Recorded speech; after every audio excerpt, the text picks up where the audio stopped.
Now for today's program. Joop van Wijk-Voskuijl is the third of Bep Voskuijl's 4 children. He was born in 1949 in Amsterdam. After a successful career as a video producer creating corporate movies for major Dutch companies and a marketing manager for newspapers such as NRC Handelsblad, Joop retired in 2010 to pursue research and writing with the goal of telling his mother's story. He also volunteers as a guest lecturer, teaching Dutch school children and other groups about Anne Frank, the Holocaust, and the resistance during World War II. Jeroen De Bruyn was born in 1993 in Antwerp. At age 15, the same age as Anne when she died of typhus in the Bergen-Belsen concentration camp, Jeroen began doing original research on the secret Annex. He got to know the Anne Frank house firsthand during an internship there in 2011. He went on to study journalism, subsequently contributing to prominent Flemish news magazines like Knack and working as a senior editor for the major Belgian newspaper Gazette van Antwerpen. Together, Joop and Jeroen wrote the book, The Last Secret of the Secret Annex. Also joining us today is Kati Marton. Kati is an award-winning Hungarian-American journalist and a former NPR and ABC News correspondent. A New York Times bestselling author, Kati's books include Enemies of the People, My Family's Journey to America. She is also the author of The Great Escape, 9 Jews Who Fled Hitler and Changed the World, as well as Wallenberg, the incredible true story of the man who saved the Jews of Budapest. Kati's latest book is The Chancellor, The Remarkable Odyssey of Angela Merkel. Please welcome Joop, Jeroen, and Kati.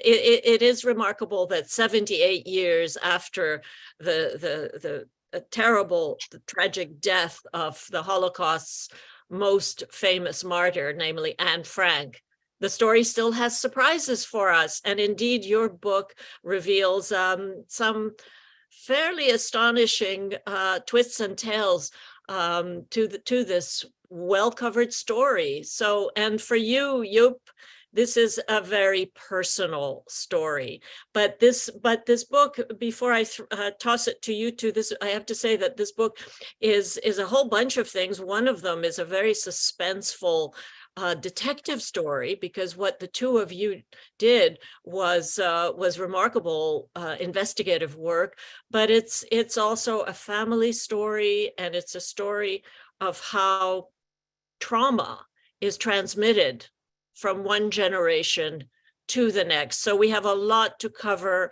So let's jump right in and tell us your relationship, Joop, to Anne Frank via your mother, who is really the unsung hero of the Anne Frank tale. And why has she remained as unsung, as obscure, when others have sometimes taken credit from where it was due? So that's a lot to get. A lot of questions. Yes.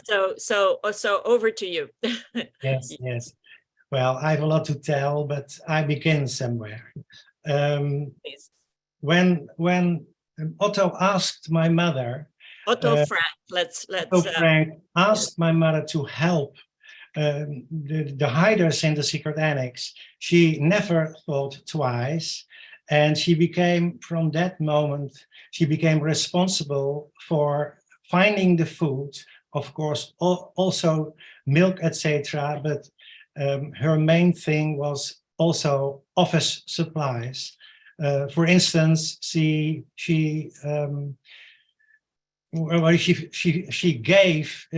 delivered Anne the sheets for the second diary, and Anne was rewriting her diary.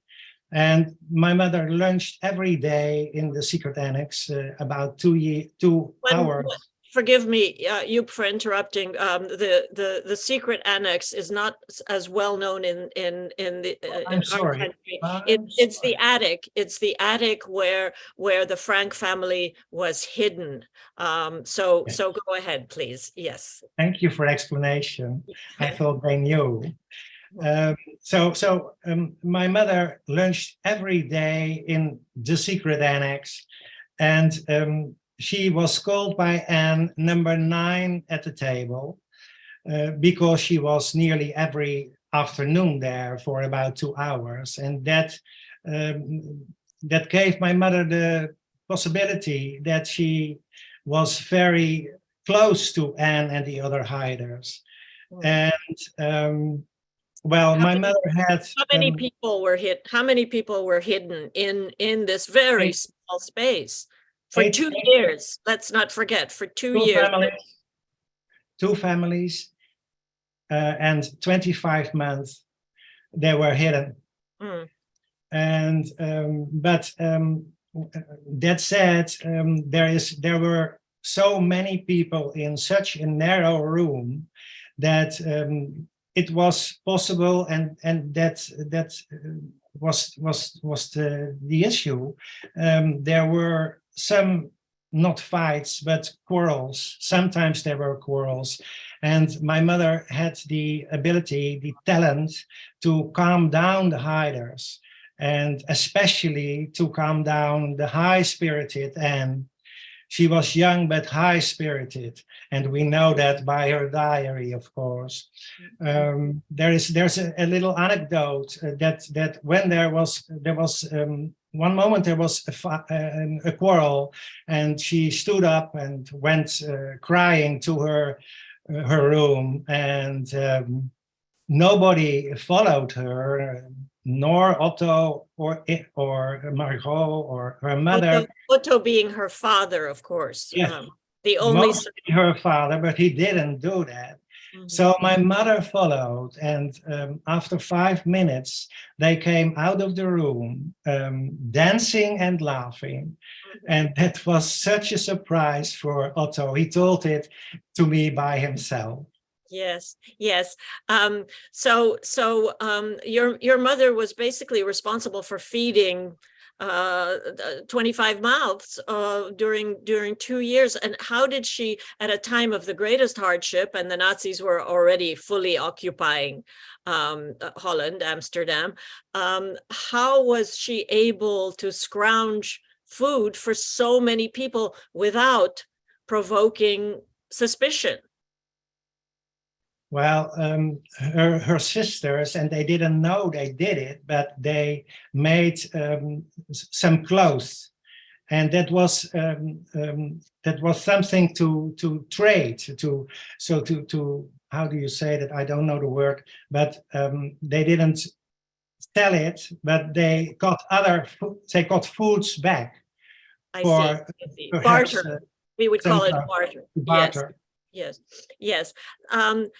The fact is that we are in the year 1944 when the tragedy occurs, and it was a hopeful time because the Normandy invasion had already taken place. The war was over by most sane lights. It was over, and yet that was when the family, the Frank family, was betrayed, which is, of course, at the heart, the mystery at the heart of your and Jeroen's really thrilling mystery story, is who betrayed Anne Frank. And until now, there was the sort of, let's call it the authorized version, did not credit your mother Bep, and for some reason, explain to us why your mother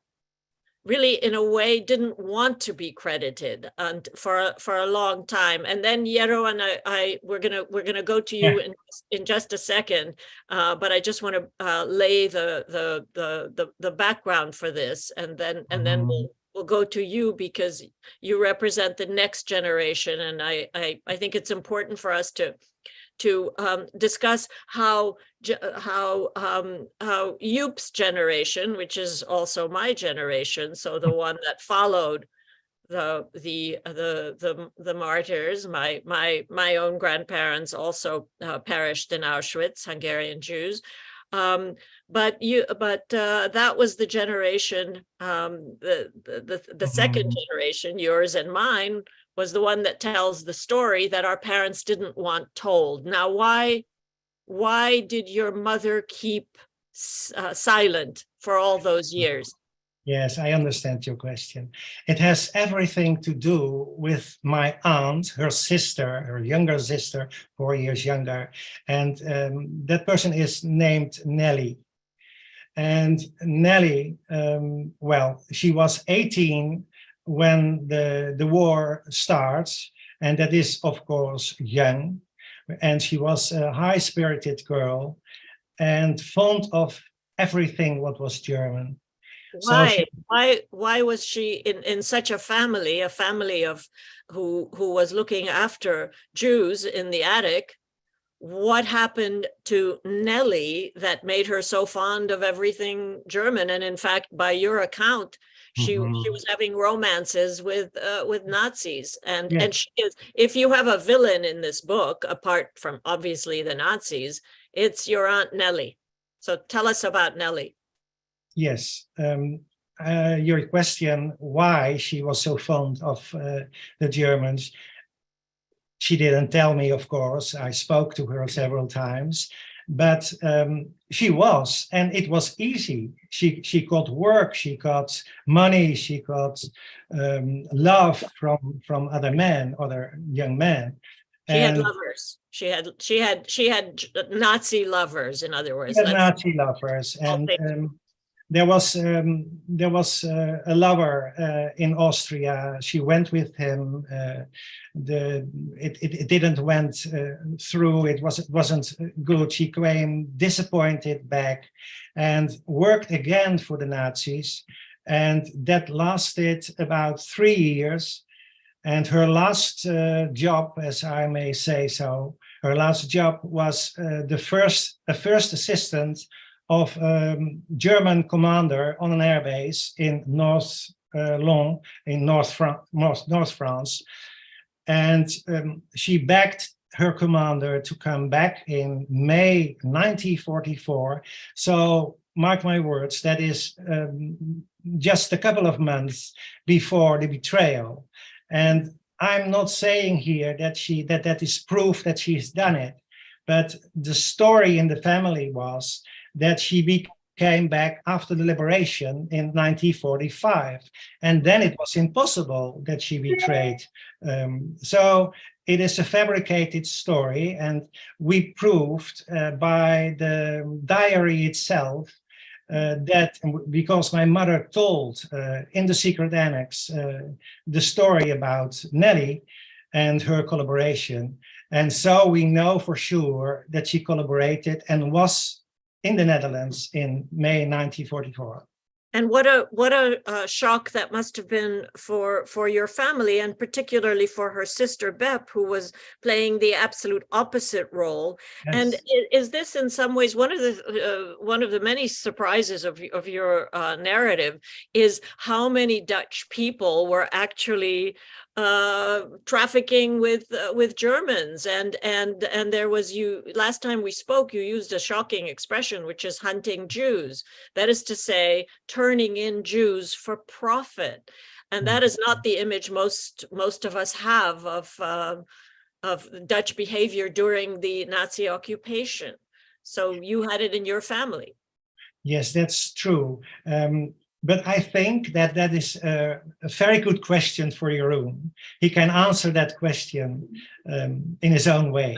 Okay, so Jeroen, welcome. So happy to meet and have you join us, and congratulations on this remarkable work. How did you, a much younger man than your co-author, someone who had no family connection to Anne Frank, how did you get involved in this tale, and how did the two of you get together? Well, thank you so much, Kati. Well, as far as I can go back in my mind to my youth, you know, I think I've always been fascinated by the Anne Frank story, as many around the world, of course.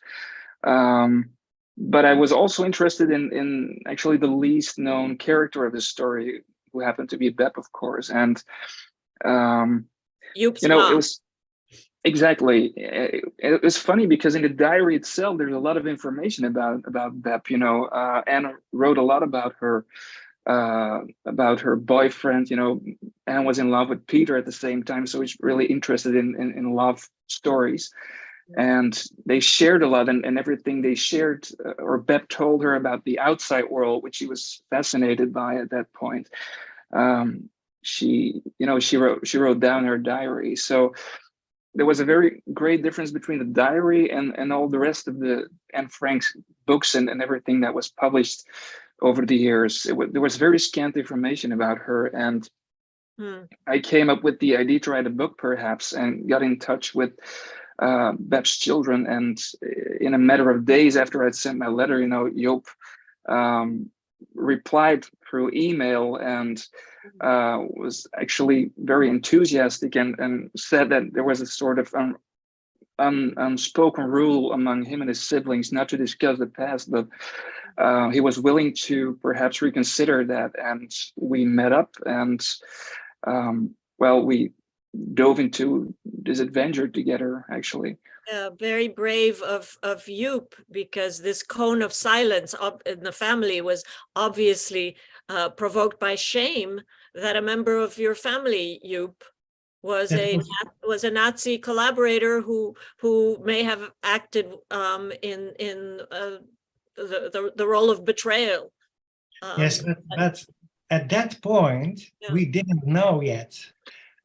We did find out that up until 2014, and we met each other on 2009. So I only knew, and that was a little secret in the family, that she slept or kissed with Germans, and that was the family story. But we found out in the diary herself that she collaborated. It is no doubt. Exactly. Yeah, we weren't at all looking for a new suspect of the betrayal. It was, the plan was to rise a sort of shrine for Bep to for out of appreciation which she had done, and which she was also so humble about. But then we, for instance,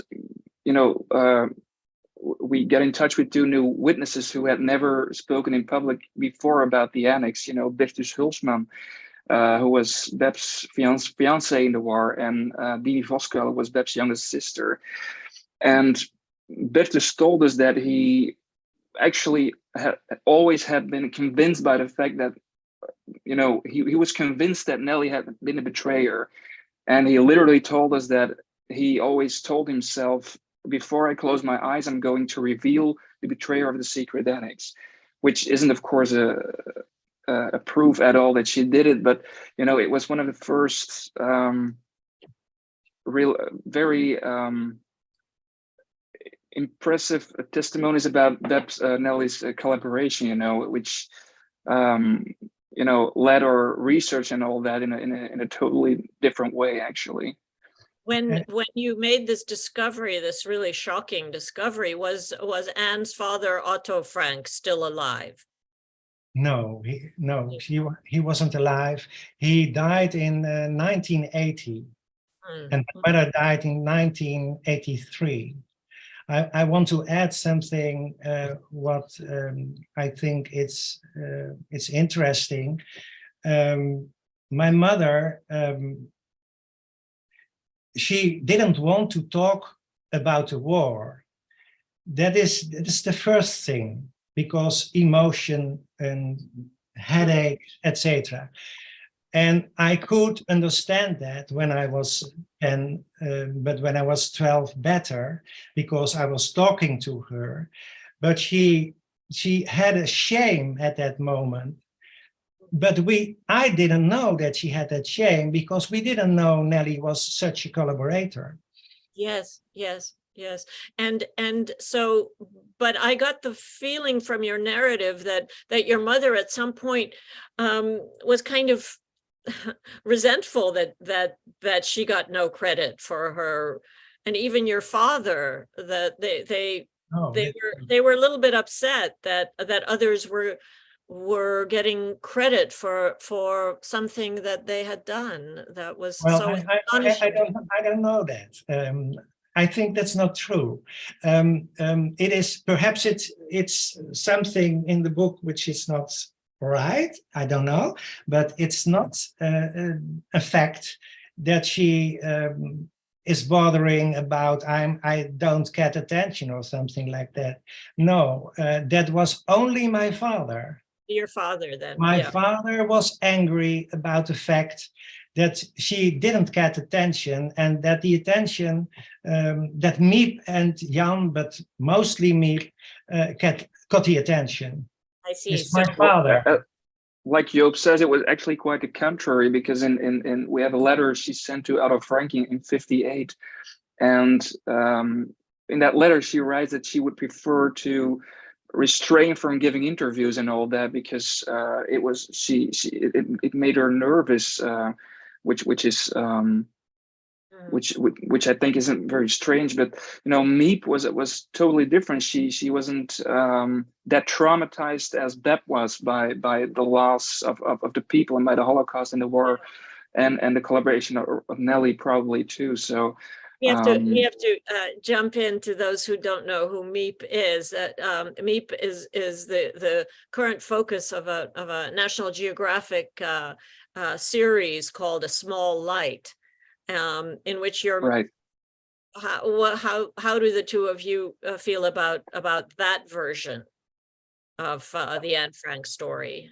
I don't know if Jeroen already saw the 8 episodes, but I did. So I can tell you something about that. A Small Light, it's about Miep and Jan Gies. And another time it's about Miep and Jan Gies.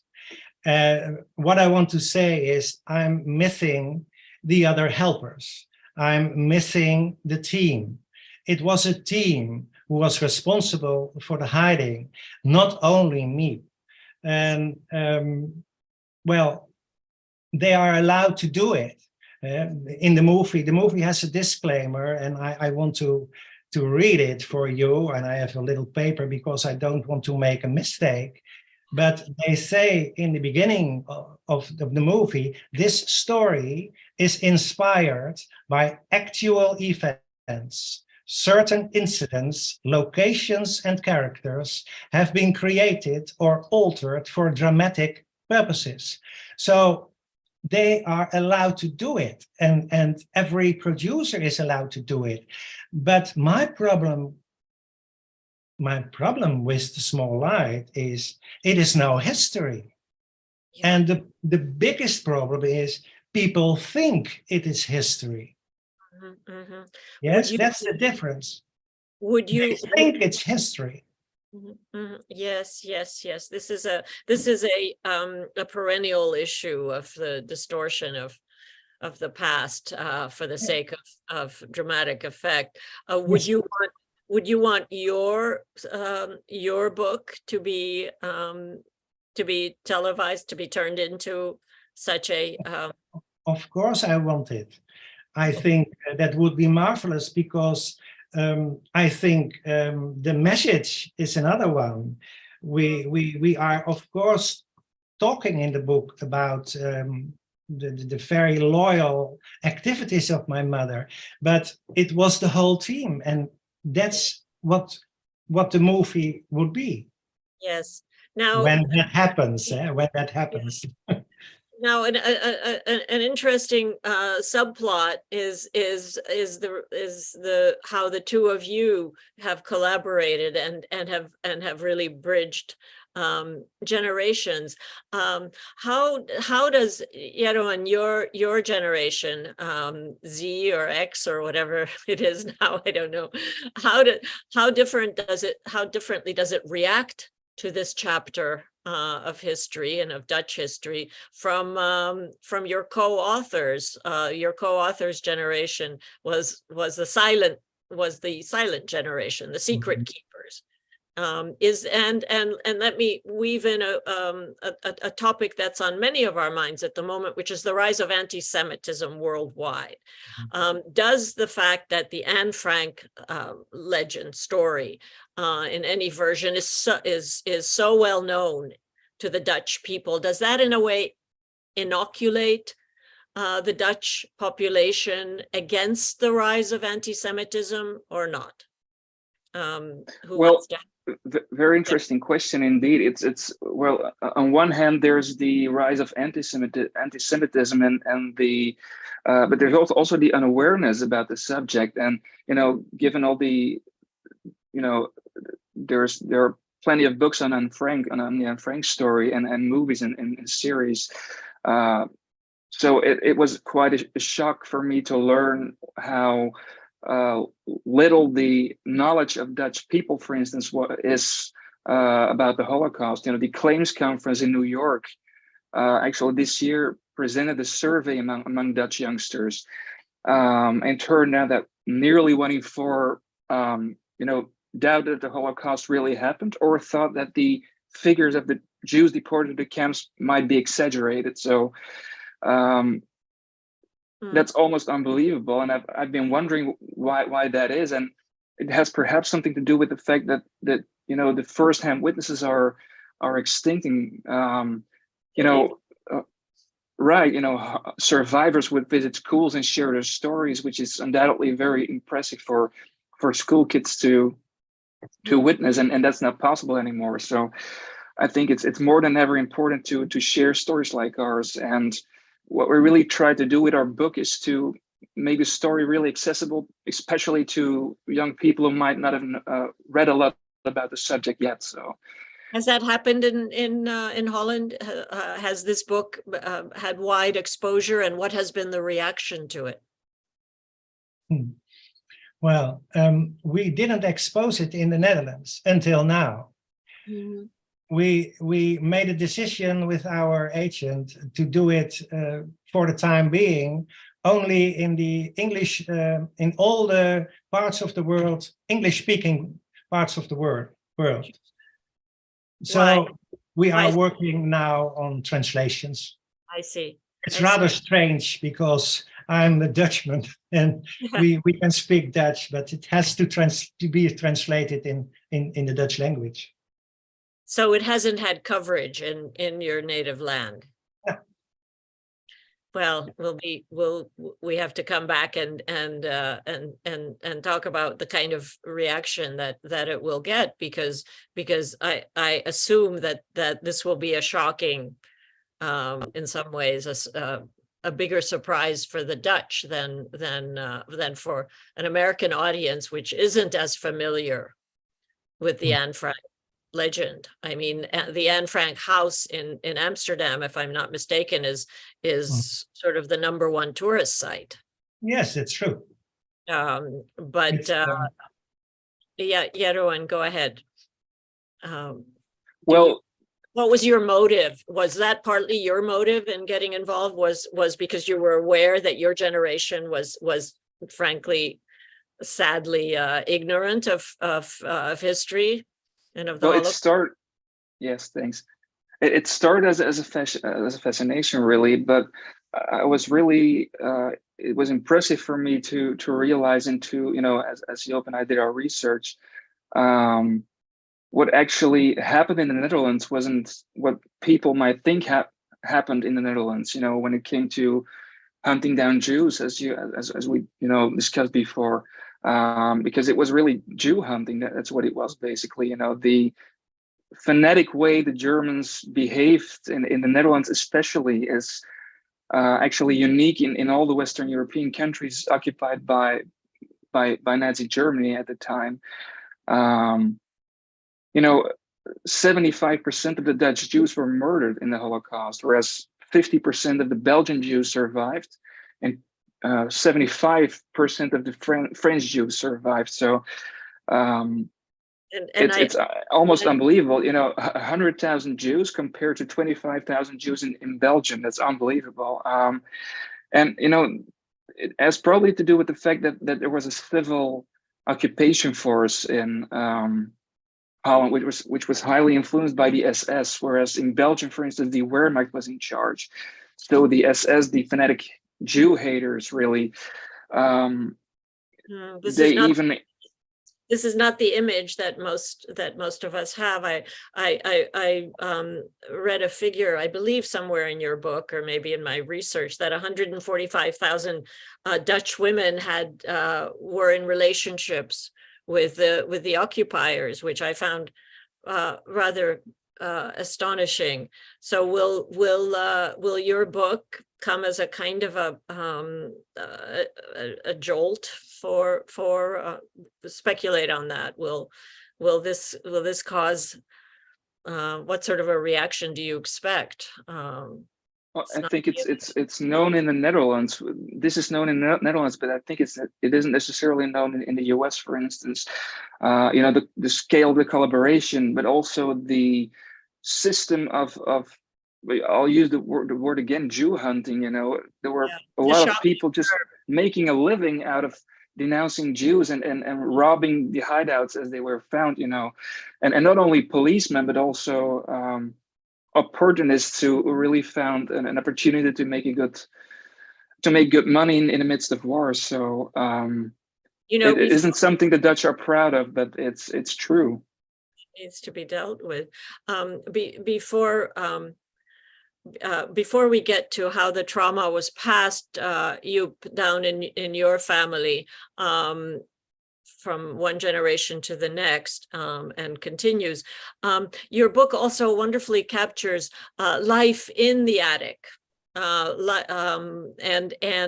how humanizes the Frank family and Anne, as well as their helpers, and it's daily life. How 2 years were spent in such a confined space. I just how were you able to piece that together in such a vivid way, Joop? Well, I like that question because I want to tell the people that I'm the only living person who met 5 main characters in the diary of Anne Frank. So I met and spoke and laughed, and I have anecdotes with Otto, with my mother, of course, with Nelly, with Jan and Mipries. We came all together in the same home. So I did recall those anecdotes, and I think that that I was together with Jeroen, we got the possibility to join that together. So we could connect all the stories together. And that is also the difference between a plain biography. It is a family memoir. Yes. I was amazed actually how many anecdotes still were to be found, 80 or 70 or 80 years after the war. And a lot of anecdotes Joop heard from his mother herself. So they are first-hand witness anecdotes, so to say. So I was amazed that, I had probably written everything in Dutch that was published about Anne Frank, and all those news stories. It was amazing for me to learn all that.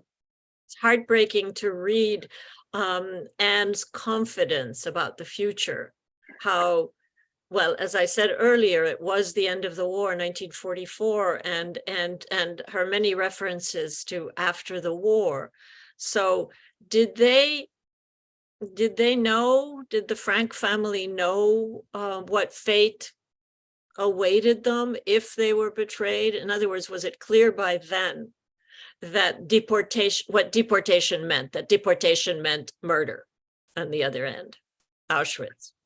Absolutely. They knew. And they knew it from outside. And they knew it from the radio that was not allowed by the Germans, but they had a radio and they heard it. So it was very, very emotional for all the hiders Yes, yes. to know. Yeah, yeah. And of course, the circumstances of Anne's death, she was not murdered. She died of Right. typhus, but just days before the liberation of the camp. So it's did Otto did Otto Frank speak to you about Anne's? Well, I mean, obviously he was he never recovered from this tragedy. But I had the feeling that neither did your mother, who tell us about how she tried to commit suicide. Yes, my mother was, of course, traumatized. She was traumatized, had headaches, and well, didn't speak too much to my siblings and to me. And I was about 10 years old, a little bit younger than 10 years. And suddenly I heard, not screaming, but weeping, very soft weeping. And I was alert on her, and I couldn't find her. She was normally she was weeping in the bedroom. So she wept throughout your childhood. You said normally she was weeping in the bathroom, so that means that she wept a great deal. But she was normally in the bedroom, but she was in the bathroom. That's another place. And yes. She was sitting there with a mouthful of sleeping pills. And that was, of course, shocking. But the only thing I thought was, well, all those pills, I have to get it out. Yeah. So I put my finger in her throat, and they came out. Not all of them came out, but because I know that, because she slept until the day after, until in the afternoon. So I had to say to my father, well, she had a headache and she is sleeping, and let her sleep, please. But it was a secret between my mother and me. She had the nerves to tell me that that this is a secret between you and me, and don't tell your siblings. And you kept that secret a secret? I kept that secret. Yes, I kept that secret up and until 2014, and then I told it Jeroen. I see. So Jeroen, you were the first to learn Yes. this terrible story. But after the suicide attempt, your mother began to speak more of her role. She began to talk to me, Yes. not to the other siblings or my father or the neighbor or something like that. She was silent. But I wanted to know what the reason was why she was crying all the time, and why she was tired, and why she didn't want to talk. So slowly and slowly, she told me some anecdotes, and of course, I became elder, then my questions were more directly and more intelligent, you have to say. So she told me, and she took me. We went together to the Anne Frank house, and she told me everything, where her office place was, and she showed me for the first time, of course, the revolving bookcase, and so a lot of made by my grandfather. So explain about that. This was the bookcase that really was essential Yes. to their survival. Explain what we mean by that, Joop. Well, my mother, no, not my mother in this place. My grandfather was the warehouse manager at the time that the hiding starts. Yes, and 3 weeks after the hiding, she was asked by one of the managers, Mr. Kugler, can you think with us about a way to conceal the entrance of, at that moment, not yet the secret annex, but of the annex where the people are. And well, and then came Mr. Kleiman, that is another manager there, and another helper, of course. And he said, well, we have to make a revolving bookcase. Can you do it, Johan? And Johan is the first name of my grandfather. And he said, yes, I'm going to try it. But when he said try, then he knew I can do it. And he did it in his own attic at the home of my mother. And after about 3 weeks, there was a revolving bookcase, and he had to manage to transport it to the secret annex, to the Prinsengracht in Amsterdam. Yeah. And that was a problem too. He had to do it in about a week and in portions. And he constructed it again at the place at Prinsengracht. And you did when the Germans ultimately came for the Franks, how did they find? I mean, I've seen pictures. It was extremely cleverly done. It really did disguise the entrance. So did somebody lead them to the attic with the bookcase and so on? How did they get there? It is not well known. There are different stories about it. One of the stories is that Mr. Kugler brought and opened with a pistol on his head the entrance, but that's not proof. There's no proof. They don't know. And what you see in the small light, that's not proven too. The new series on yes, TV. Then you see that the Nazis are looking to the way it opened. They see the wheels under the bookcase. One of the sources we sorry. Go ahead, Jeroen. One of the sources we used was actually the original notes of Ernst Schnabel, which was the first journalist that interviewed Bep after the war. And according to those notes, Bep heard the Austrian leader of the raid scream, "Wo sind die Juden? Where are the Jews?"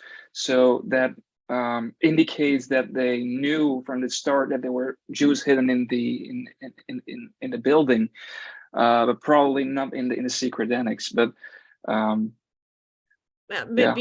before we go on to to open up for questions from others online, is Nelly's how definite is Nelly's guilt or complicity in the betrayal? How certain are you, Joop and Jeroen?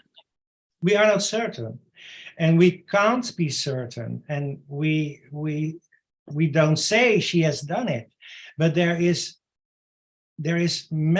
are many circumstantial evidence.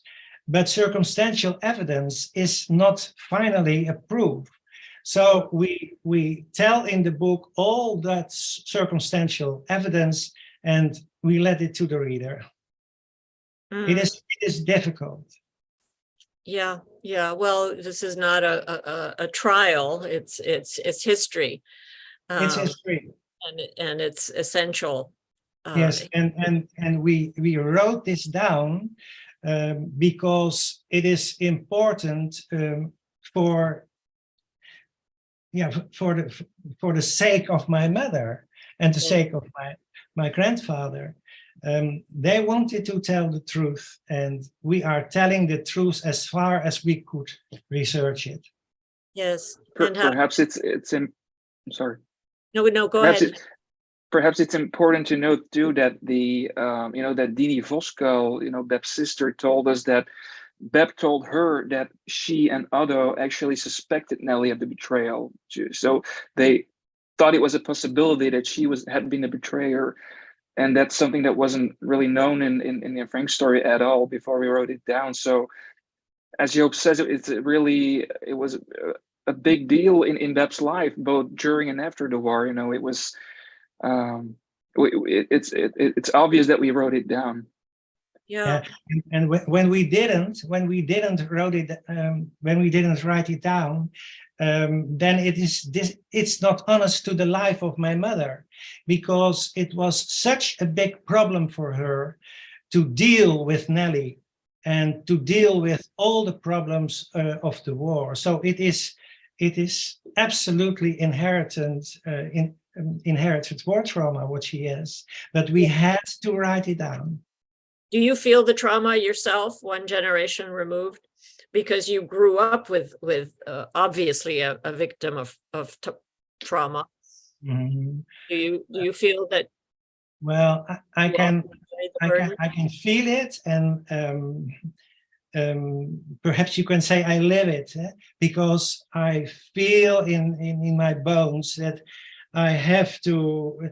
I'm happy with this book, because I've done something about the trauma. Yes. So this book is in a sense a liberation for you. Liberation. Mm-hmm. Suzanne, we could keep going, but shall we take some questions? Yes. Thank you very much for what's a very, very personal story for you and your family. Thank you for sharing that with us. One more question with regard to Nelly. Whatever became of her after the war, and what was the relationship like between Nelly and her siblings, and particularly your mother? Well, that was a very big problem. But my mother wanted to be loyal to her, and loyalty is very important in our book also. And that's another thing than friendship. She disagreed, of course, with the collaboration of my aunt, but she had to deal with it, and she wanted to gather the family. So she was always invited on anniversaries or something like that. And but that was always a problem, not for my mother, because she didn't sit next to her, she didn't talk to her. It was a little kiss here and a little kiss there, but that was all. And especially my father was very angry about Nelly, and it was very difficult for him to be in the same room. And your grandfather, my mother wanted together. And your grandfather, Johan, who you describe, it's a tough scene. You describe her, how your grandfather beat her, beat Nelly. Yes, it's true. So that's... He died very early. He died in 1945, November 1945. Just he experienced the liberation. But your question is about beating Nelly. That's a fact, and it happened on a very, very special day, and that is told by Dini to us, and we were flabbergasted about that anecdote.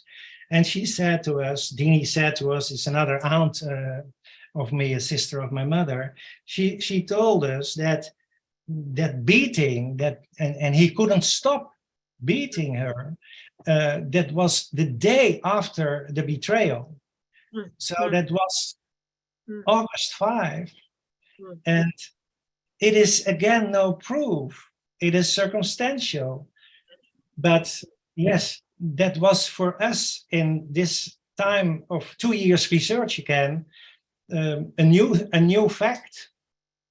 Did Nelly ever come out and speak out against the Nazis after the war, or was that just never spoken of again? Can you repeat that question, please? Did Nelly ever come out and speak against the Nazis after the war, or she just never spoke about it again? As far as we know, she didn't talk at all about the war. And there was a moment in 1997, I lost her. I didn't see her for 20 years or something like that. And I wanted to see the whole family. I was lost with other aunts. So I wanted to meet my aunt Nelly too. And when we were there, together with my wife, Ingrid, we dared to ask her about the war. At that time, we didn't know that she collaborated. That was not clear for us yet. That was only in 2014. But we knew that there was something special about the war and her relationship with the Germans. So I asked, very diplomatic, what was your role in that dirty time? Well, she said, I am not proud of it. I regret it. And then she fainted. And then she couldn't talk about it. Yeah. That happened 2 times. And then I said to Ingrid, well, don't talk about it anymore because it's too heavy. Well, no, go ahead. Go ahead, Kati. I just want to say to both Jeroen and Joop that this is such an important book at such a really, really critical time, given the rise of global anti-Semitism. And I hope it will not make pleasant reading for your countrymen and women, but hopefully it will spur a renewed interest and honest conversation about this period, and particularly, Jeroen, for your generation. Yeah, Ron, I was going to ask you, I know some people are interested about your background, and I know that you said in the book that you started getting interested in researching this when you were 15, but you talk about in the book, you've been interested in learning about the Holocaust since you were in grade school. Tell us about that. Where was your fascination coming from, and what is your message to young people now about learning about the Holocaust? Yes, I think it was, very hard to imagine that people in those times, were in streets I live on and walked on, at that age, were just disappeared basically and were murdered, as turned out later. I think that's hard to imagine for a kid. And I'm not the only one. I hear other people who were fascinated at age 8, for instance, too, by the Anne Frank story and the Holocaust. And it's like I said, it's important too because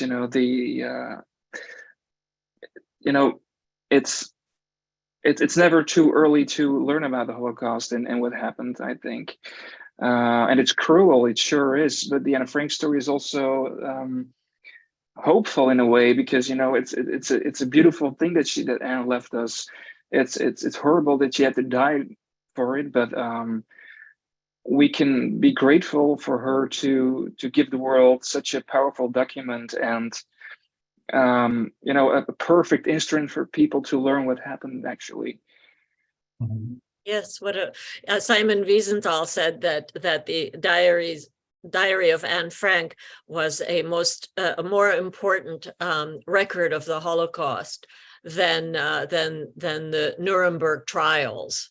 So that is quite an achievement. And of course, your mother played an enormously important role in that. So you should be very proud. And now you've made her part of history, which is quite a tribute. I'm proud. I'm truly proud. Should be. Also We about my we grandfather. Go ahead. Well, we Jeroen. shouldn't forget, that's perhaps what Joop wanted to say, but Bep was the one who, together with me, found the diaries. So without Joop's mother, there wouldn't have been a diary for us to celebrate for 80 years. So, you know, it's thank goodness that she and me went to the secret annex after the raid, because, you know, the moving company, which, you know, was hired by the Nazis, would rob hideouts and take everything from it, so including papers and all that. So Well, actually, somebody wanted to know, in your research, did you find out how the families and all the helpers avoided punishment and were not found out who it was who was helping them? Well, I don't know if I understand the question well, but I think I have to say that my mother got a wallet from Mr. Kleiman when the raid was happening at that moment, and she went to a drugstore to bring that important wallet to an acquaintance of Mr. Kleiman, and she never came back at that day. So that's why she flew. And after a very terrible afternoon, her fiancé Bertus Hulsman brought her to the place of her home, where my grandfather was waiting for her, and well, that was the first time she could say, well, there was a raid and there was a betrayal. So that is the way my mother escaped, and the way Miep escaped. I think that's what you want to know too. That is because she was born in the same region as the SSers Silberbauer. He leaded the raid, and he was the Nazi who kept the 8 hiders. And because and that is the story also in the Small Light, and we think that is true. That she told Silberbauer, well, we have the same dialect, and we are from the same place, and that brought something in Silberbauer to say, okay, I don't take you with me. And also, you let's not forget, it was the end of the war. This was spring 1944. Yes, 1944. Yeah, and you know, which only underscores the tragedy of Anne Frank's ultimate fate. But I think we need to wrap this up. But I cannot thank you, Jeroen, and you, Joop, enough for bringing this book to life. And I hope it is indeed a liberation for Bep's son, and I hope it gets the attention and provokes the conversation that it deserves, actually worldwide. Thank you, and thank you so much for asking us the right questions. thanks so much, Kati. Okay. It was my pleasure. Thank you, Suzanne, for. Yes, I want to thank all 3 of you for participating in today's conversation. Jeroen, I wanted to give you the last word. If there's anything else you wanted to say about what comes next in terms of promoting this book and getting the word out there and teaching young people about the Holocaust. Well, it's just so tragic, this story. You know, they were quite early, late on in the war, betrayed. You know, and Anne and the others actually were deported to Auschwitz on the very last train to Auschwitz from the Westerbork camp. So it's a tragic story, but then again, it's hopeful, and I think stories like Anne are still vivid in every family in Europe or in the US too. And I think that's why there is such a still such a great interest for the subject, and I just hope it will continue to be like that. And I'm quite hopeful actually that it will be in the future. And I think Joop and I hope to have contributed very little bit with our book too, when it comes to that. You Yes. certainly Well, have. again, thank you for Thank your you. interest in this and bringing this to us. I want to thank everybody for watching. I will be sending a link. I will be sending an email that will include a link to the recording, along with a link where you can find the book, The Last Secret of the Secret Annex. Please go to momentmag.com, where you can register for next week's program about being Jewish and being Asian. And I want to thank everybody for joining us again, and we will see you next time. Take care. Thank you. Bye-bye. Thank you. Bye-bye.